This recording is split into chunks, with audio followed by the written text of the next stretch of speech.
آپ صلی اللہ علیہ وسلم کا ایک بوڑھی عورت کی گٹھڑی اٹھانا۔ یہ واقعہ بھی مشہور ہے کہ ایک مرتبہ ایک بوڑھی یہودی عورت سر پر گٹھڑی اٹھا کر مکہ مکرمہ سے جا رہی تھی۔ آپ صلی اللہ علیہ وسلم نے اس کو دیکھا تو اس سے گٹھڑی لے کر خود اپنے سر پر رکھ لی۔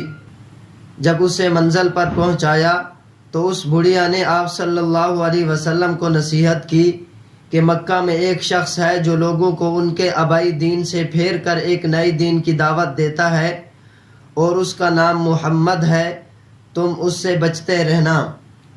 آپ صلی اللہ علیہ وسلم نے فرمایا کہ وہ میں ہی ہوں، تو وہ بڑھیا آپ صلی اللہ علیہ وسلم کے حسن اخلاق سے متاثر ہو کر ایمان لے آئیں۔